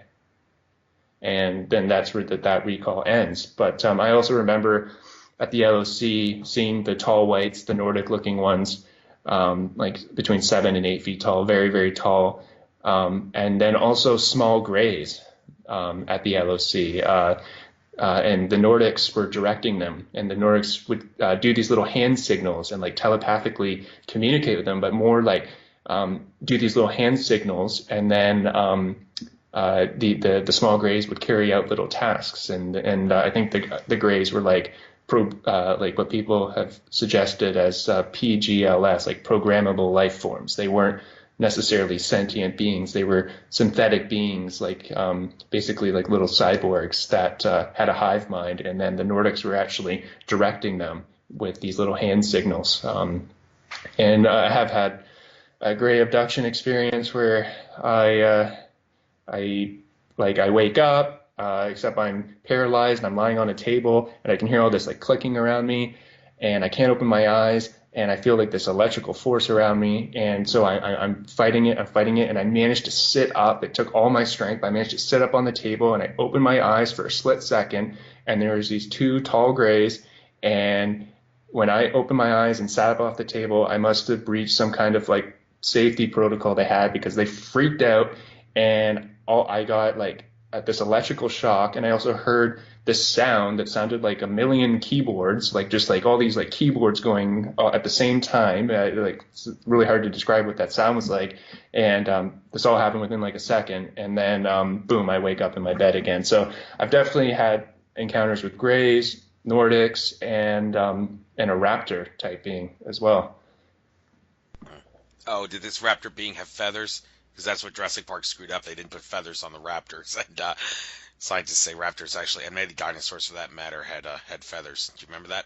They did or didn't? Actually, no, this one didn't have feathers. And when I was doing a roundtable with Penny Bradley, uh, I was describing this raptor being on Mars, and she chimed in and she's like, "Yep," "the ones on Mars don't have feathers, but the ones on Earth in the inner Earth do." And I thought that was an interesting point that she made, that the ones on Mars don't have feathers, but the ones on Earth do, because there is an inner Earth group of raptors, and there's actually an iguanodon race that's an inner Earth group as well, and they're benevolent, or they seem to be, and they're like an upright walking iguanodon that lives as a part of this inner Earth group. There's a various groups of inner Earth beings, which many people have talked about different inner Earth groups, including like Nordics that live apparently underground as well as a breakaway civilization. So there's a lot happening on the Earth as well. Like there's a lot of inner Earth groups, various what you would consider extraterrestrials living inside the Earth. It's not a hollow Earth; it's a honeycombed Earth. But there's quite a bit. A lot of people look up at the stars and think, the ETs are up there, and they are, but I think people would be amazed at what's actually beneath their feet in terms of the beings that are actually living inside the Earth. It's mind blowing. Okay, we got to talk a little bit about this Hollow Earth thing, because there's a lot of confusion about what this Hollow Earth actually is supposed to look like. Now, the Sheldon Idle depiction of the Hollow Earth, Sheldon Idle of paoweb.com, or is it .org, whatever. I kind of love and hate Sheldon Idle, because he's getting a lot of good information out, but he's all his weekly updates say there's going to be a global currency reset RV any day now, and we've been hearing that for God knows how long, and it's getting kind of annoying. But he has also been known for depicting the Hollow Earth depiction, where he asserts there's holes at the poles. Well, he says the Earth is spherical, so flat earthers, there's another nail in the coffin. But he says the Earth is spherical. There's holes at the poles, big holes actually. The center of the Earth is actually a fourth dimensional star of sorts, and there is no mantle with lava. That's all empty space for all intents and purposes, and the higher consciousness beings live on the opposite side of the crust that we live on. All the lava that comes out of volcanoes is not in a mantle, because he says there's no mantle, it's actually within the crust. And well, that's his depiction. However, others like Akashic Records reader Andrew Bartzis have said that that the mainstream science depiction of the one thing that they're wrong about is the core. It's not iron, it's actually like a 4D star. But mainstream science is in general accurate about there being a mantle with all the lava and all. It's not in the crust, it's in the mantle, and yeah, there is a big layer of crust, and the entities that live in Hollow Earth, they don't, how to describe this is, within every small microscopic atom there's like a whole dimension of sorts of life. Like the picture the Men in Black analogy with the cat named Orion. He had a necklace belt on his collar with a galaxy in it, and it's kind of like that with in the Hollow Earth. Every like atom within the Hollow Earth has like its own galaxy of beings in it, and that's what the Hollow Earth actually is. And that does, like I said, fly in the face of Sheldon Neidle's diagram of what Hollow Earth looks like. So your understanding of Hollow Earth, is Sheldon Neidle accurate? And if he's not accurate, why would he depict the Hollow Earth looking like that, when in reality the Hollow Earth is just like an Earth that's not hollow, but within each molecule and atom there's a whole like dimensional realm of high level consciousness beings? Can you make sense of this for us? Yeah, well, I actually haven't heard of that gentleman, but I can just relay what I know about the inner Earth. I wouldn't see hollow Earth is not really an accurate statement because of the implication. You think it's hollow, right? It's not hollow. Yeah, I'm referring to the inner Earth. I mean, there is still like lava, there's still the mantle, but like the actual crust, it goes down for hundreds and hundreds of miles, and within that you have catacombs. You have like a tunnel system. Some of them are natural catacombs. There's underwater, sorry, under the earth. There's lakes. Like inside the earth, there's actual reservoirs like lakes, but they're in these caverns. And some of them were actually constructed, like actually dug out and tunneled out, just like our own government makes deep underground military bases. These ETs make bases too. So it's like a honeycomb within the crust, which goes down for many, many miles. Within that, and also under mountains, you have these like inner Earth groups that have little enclaves and underground bases. And so I'm talking from more of like a third density physical, like literal, like this is physical. Like if you had access, if you found an access point and you went down far enough underground, you would literally walk into a catacomb and see like an underground base or city. And it might be the military, it might be one of these inner Earth groups, but I mean that in like a very physical, real way. And it's definitely within the Earth's crust. And then you still have like the inner core and the mantle and everything else. Okay. Also, another thing Sheldon Neidle has said that's kind of eye-popping. He asserted in an interview that he did with Alexandra Metters that we have been lied to about outer space being a vacuum. It's actually no such thing, he asserts. In fact, some things that other people have said would kind of go along with that, because people like Brad Johnson, for example, and I think maybe even Elena Kapolinik's actually talked about this too, where there are, just like how in the ocean you have a whole hodgepodge of different species moving through the ocean and doing their own thing while swimming through the ocean.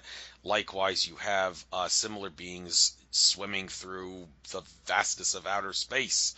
And some of the depictions that we've seen of something appearing to like be siphoning and sucking the energy out of the sun, that some NASA cameras have allegedly caught, and they say nothing to see her, move on, don't worry about this. Well, Brad Johnson asserted that it's actually a humongous higher level consciousness animal, space animal, that's siphoning food off of the sun.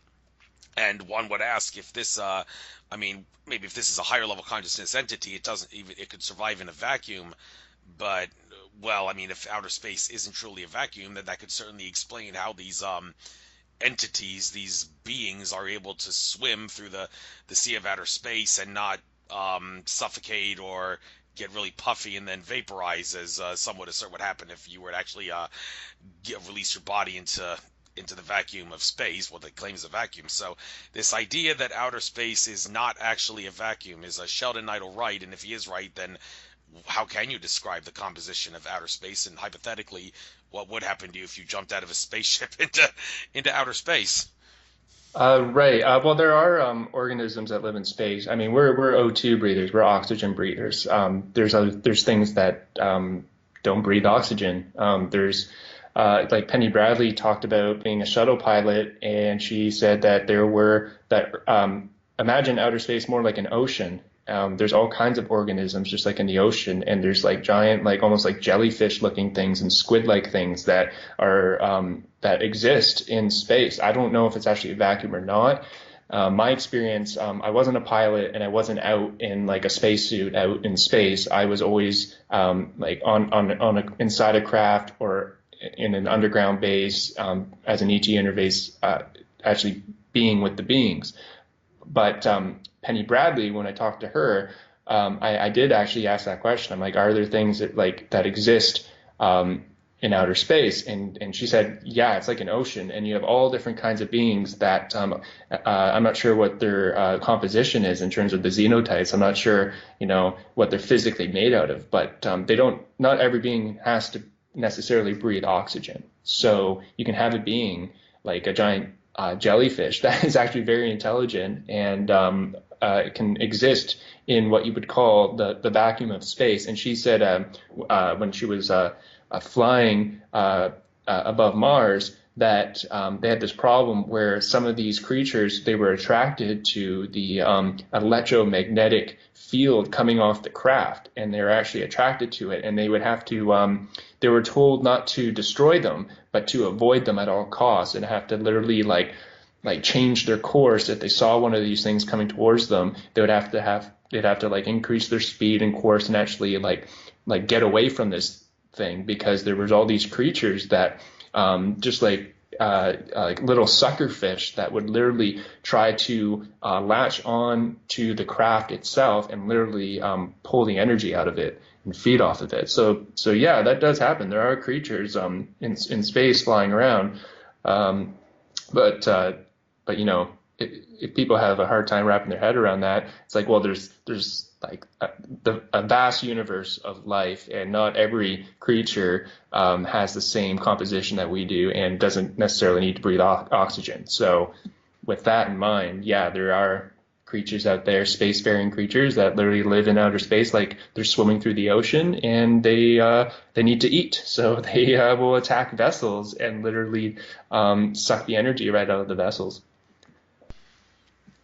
All right, so it's not like if you're in the ocean and you encounter a giant blue whale or right whale, you think this is a harmless creature. It's not going to do anything to us. Well, no, those creatures in space are not like that. They will try to suck the energy out of you because they need to survive. Interesting. So another thing that's interesting, I think, Cliff High, the Webbot guy, he made a rather striking assertion in one of his talks that he uploaded to his YouTube channel. He actually said that the sun is not visible from outer space. How would he know that? Well, you'd have to ask him, but he did say that. Have you been in outer? You've been in outer space, obviously, but have you tried to look at the sun, and were you able to see it? And if you weren't able to see it, could you perhaps explain why that is the case, where you can't actually see the sun from space?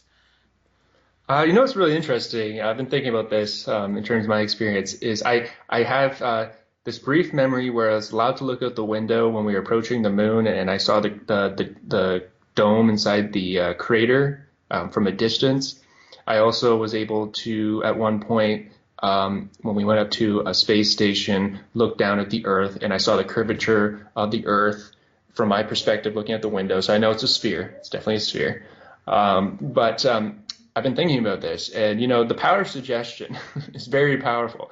And most of my experiences are inside craft that don't have any windows, but you feel like you're flying. You can definitely feel, hear the hum, and you can feel, the craft move. But or I'm inside like an underground base, and they say like, oh yeah, you're on the moon, or you're on Mars, or wherever you might be, but there's no windows. You're just in an underground military base, or you're aboard a windowless craft. So what I've realized is, the power of suggestion is very powerful, and I still look at my experiences, and I'm not exactly sure like what was I really on Mars, or was I just taken to an underground base here on Earth? You know what I mean? So in terms of looking at the sun, that's interesting you said that, because I actually don't recall ever being out in space looking directly at the sun from my memories that I have so far. So I can't answer that question, because I just remember seeing the Earth briefly and the moon, and from the perspective that we were at, I didn't see a giant yellow sun. You know what I mean? So I can't comment on that. I don't remember looking directly at the sun. Okay, but in regards to maybe Mars, could you perhaps validate anything about what those people in Project Camelot said, Kerry Cassidy and well, when Bill Ryan was a member of Project Camelot, there was this several years ago, maybe it was 2012 or something, when yeah, it would have been around 2012, when there was a program that aired on True TV. It was supposed to like air like in conjunction with the new season of Conspiracy Theory with Jesse Ventura, this Project Camelot series. It only aired one episode though before the show got canceled. I wonder why, but the one episode that did air was about Mars. They spoke to Andrew Basiago in that episode, and he of course asserts that he was on Mars, and he asserts that, well, first of all, Mars is not the reddish color we're led to believe. It more closely resembles the desert of Arizona. The sky is a baby blue color, like the Earth's sky, only more a lighter shade of blue, baby blue. And there is oxygen on the surface of Mars, to the point where you could actually walk on the surface of Mars without a spacesuit. Although it would be harder though. I mean, well, one, there's more dust, and two, the oxygen level is much smaller, to the point where you would actually start feeling pain in your muscles from like lack of oxygen. You wouldn't die of suffocation, but the smaller amount of oxygen would cause problems for your body. So, are there any of those things resonating with what you've experienced? Well, like on Mars, with Elena in the underground pool, the rock, because I have been to Nevada in like the Red Rock Canyon area by like Hoover Dam there, and the rock underground was just like how the Red Rock Canyon in Nevada. It was definitely like that kind of stone. So like what Andrew Basiago said, like that makes sense to me. But again, I was underground and told like, oh yeah, you're on Mars. You're underground, yeah. So there's You're underground on Mars. Tony, however, he had some experience on the surface of Mars. He was put into the suit, and he said the suit it was actually cold on Mars, and the suit was meant to keep you warm, but it had like a cone helmet, and at the end of the cone, it was open to the air, and there was a very thin atmosphere like on Mars, like being at high altitude at like 6, 7, 8,000 feet type thing, and so very thin atmosphere, very cold. You could breathe it, but if you exerted yourself, just like at high altitude, you would get winded and nauseous and sick. So he had this coned helmet, and he said he could feel how brisk it was, the cold coming into the helmet, and these little tubes came out and were actually feeding him, supplementing him with oxygen. So within this little coned helmet. So I just thought that was an interesting detail, because he actually had an experience on the surface of Mars, and he encountered insectoids on Mars. And you hear that a lot from experiencers that have actually been on the surface of Mars, that the insects there are very large, the reptiles there are very large, and mammalian life there is very small. It's kind of like the opposite of what it's like on the Earth. But yeah, I've been really thinking about my experience, like the power of suggestion, because even aboard the craft, like on the TR3, there's no windows. They have these view screens that come down. So that's what I meant by like you get to look out a window. They have these view screens, like a plexiglass view screen that comes down, and you can hold it up and see through the craft when they turn it on. But I mean, that's just technology. It's not like looking out an actual glass window. You know what I mean? So power suggestion. I don't know. I don't know what I was actually seeing 100% sure. And I'm not sure if it's just because that's the level of technology they have, where they don't even like have windows on their craft anymore, because they can just see through them using a holographic interface, or if that's for operational security, so that you can't always just be looking out a window and see things you shouldn't see, because they control everything you see, everything you hear, everything you do. Or it could be both, but they're very careful as to what you're allowed to see, especially with all the different programs that are running. And I just want to make a point that like there's so many different programs running. Like my little program in the beginning, the training, like I said, was just testing rhesus positive against rhesus negative in all these like endurance contests, and also they also trained us in remote viewing and the entrainment, where he had to do the ET interface thing and interface telepathically with beings. but they were pitting us against each other, the rhesus positives and the rhesus negatives. So that's just one program. And there's, at this point, because since this has been going on, the human secret space program has been going on since World War II. There's been so many different generations and so many different programs that I just wanted to say that for like, if you're an SSP experiencer, your experience might be a little different than someone else's. And I think it's important that we like support each other on this and try not to argue too much. Like, you know what I mean? Say like, oh, well, my program, we did this. And and then another person says, well, my program, we did this. And you know what I mean? It's so vast and there's so many programs running out there. It's difficult to say, like which one is which. But yeah, sorry. I hope that answers your question. I kind of went on a tangent there. I apologize. Well, that's okay. I mean, you're allowed to go on tangents on my show to get the information out and to make it 2 hours long, even if it's going to affect the people with lousy attention spans. But anyhow, another thing about being up in outer space that I want to try to clarify, like in reality, when you're using a NASA craft or any other country that has a space program in their craft, you go in outer space, you're going to be floating in space. Now, a lot of people say the reason for that is because there's no gravity, but that's obviously a misconception. I mean, it doesn't make any sense if you think about it, because they say, well, the gravity of the planet keeps its moons in orbit. Okay, then how could there be no gravity when you're at a lower altitude than the moon is from the planet when you're up in space? Well, the reason they float in reality is because they're in a state of free fall.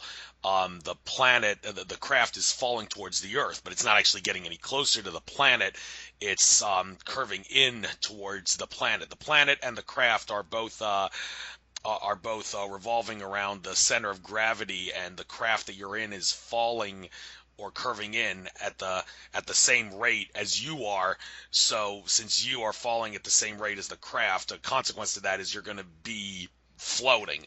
And people just say, well, you float because there's no gravity, because that concept of free fall is hard to explain. But when you're talking about being on on other ET craft, I presume that the ETs have some sort of technology that can produce artificial gravity, and they don't have to spin the craft to do that. They actually have other means of doing that, so the aliens aren't floating all over the place and having to deal with the troubles of that and not being able to control themselves well because they're floating everywhere. So how do they circumvent the floating in space problem? Well, gravity has a lot more to do with radiation levels than necessarily like like free falling and spinning and that.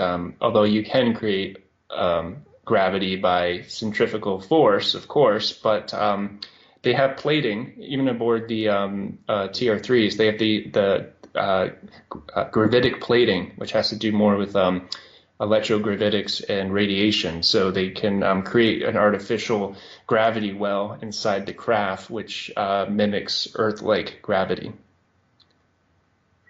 Okay, you just said that thing about gravity has more to do with radiation. That reminds me of what Alex Collier was saying back in his presentations in the 90s, how his ET connects told him that what we think of as gravity actually has something to do with radiation from a star.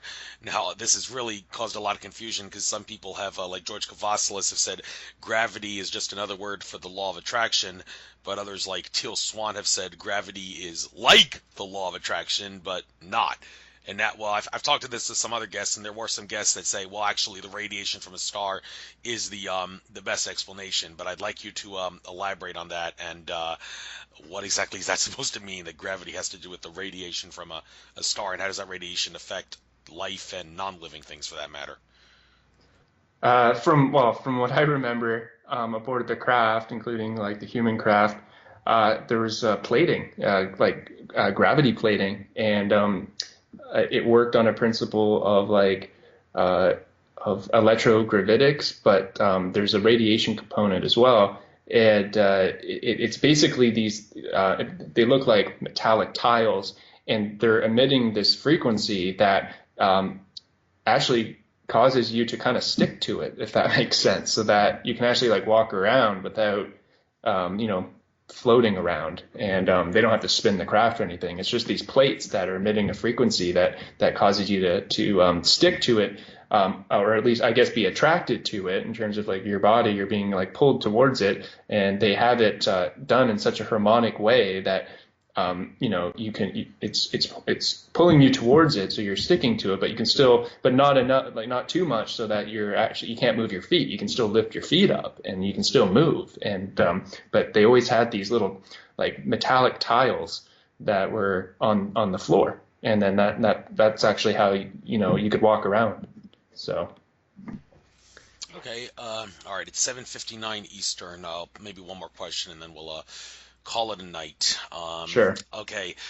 The idea that the nature of planets and also the nature of stars is nothing like what we're led to believe. Like John Lear, when I interviewed him, he talked about how an insider from NASA provided documents showing that our sun and other stars, for that matter, they're not powered by nuclear fusion. There is a little debate as to whether or not they're electromagnetic or scalar energy, or maybe a combination of both. But anyway, Lear asserted that the stars do not radiate heat. In reality, stars are hot spots on a universal web of electromagnetic consciousness energy, and the planets can be thought of as warm spots, and the moons maybe cold spots on this electromagnetic web, universal web, and the stars, they don't radiate heat, they radiate energy along this web, and the planets, which are warm spots, not hot spots like the stars, but warm spots, they have filtering systems within predominantly their atmospheres, but also other parts of the planet that can convert this the energy from a star into a form that allows for life. And so in reality, and they could also probably produce light too, heat and light from that. So it doesn't matter how big or small the planet is, it doesn't matter how far close the planet is to a star, even if it's in the vast reaches of space, it's not going to be dark there, because the planet's filtering system has the ability to convert the star's energy into like light and heat to allow for life to exist anywhere. And some said, well, maybe that could explain how the Anunnaki from Nibiru that Zecharia Sitchin talks about could survive on the planet Nibiru, even though it's in a 3,600 year elliptical orbit. There are other explanations for how they can survive, but anyhow, another thing that somewhat ties into this, the nature of the what are called the gas giant planets. John Lear says the only gas giant in the solar system is NASA. He asserts the gas giant planets aren't really gas giants. And even Brad Johnson channels Adronis. When he was channeling Adronis actually said that the appearance of the gas giant planets is in many ways a veil for what the planets are actually like. And Adronis actually didn't say anything any further than that. He said, I'll just leave it at that and let the human race do some research and figure out what I'm talking about. Well, what is he talking about? I mean, I've heard other things that say the outer planets, they actually are gas giants, but they're not like the composition that we're led to believe in regard to what in reality there are gas giant life forms that can exist because, well, like Lear said, each planet has its own life force. But then I've heard, no, that's actually not what Jupiter and Saturn, Uranus and Neptune look like. That's, well, maybe they do look like that, but, or do they not look like that? I don't know. You try to get what I'm getting here. Have we been lied to about what the gas giant planets actually look like? And if that truly is a veil of sorts, then what is under the surface? Hypothetically, if you were to, and I did actually ask this question to George Cavazos in my private session with him, I said, if you were to hypothetically launch a NASA rocket from the Earth, take it all the way to Saturn, Jupiter, or any of the gas giants, and go into a planet, would you be able to survive and then walk out and find like a surface world that's like got a lot of life on it, that's nothing like what mainstream science says? And Cavazos said, yes, you would. That's what would actually happen. So there's a lot of stories that fly in the face of what these quote-unquote gas giant planets actually are comprised of. But assuming that Brad Johnson or Dronis was right when he said the outer planet gas giants, what their appearance is in many ways a veil that's there to hide the truth, how do you make sense of that? How does NASA get away with making a veil like that? What kind of computer technology are they using to make the planets appear like that? And what is under that veil? Do you have anything to say about this? Yeah, I know just a little bit about that. Like Jupiter, like from a third density perspective, Jupiter looks like a gas giant, but I guess from a fifth density perspective, it looks more like a star. It actually emits light and is actually like a fifth density star, or a star like that is ascending. And same with Saturn. Saturn is very much like that too. Like from a fifth density perspective, you would see more of like a star than a gas giant. But from our third density perspective with like a human physical eye, what we perceive when we look at like Jupiter, we perceive it as like a first density being, but also gas giant, and it's like just physically, a gaseous ball from our third density perspective. So it's all about perspective. Like if you're a fifth or sixth density being cruising through our solar system, and you look at Saturn and you look at Jupiter, you would see more of the light, the actual photonic light energy being emitted, and from your like fifth or sixth density eye, it would look more like a star, whereas it looks more like a gas giant to us, if that makes sense. All right, thank you for giving your best explanation there. So, Yeah. all right, we've gone 2 hours. Probably should call the show now. Call it an end now. I'll make sure I get this uploaded to YouTube. Well, I keep saying I'll do it as soon as possible. It just took me until yesterday to, well, actually earlier today to upload the talk that I did with Andrew Johnson from the UK. So it may take me a little while. I'll try to get it uploaded by tomorrow at some point.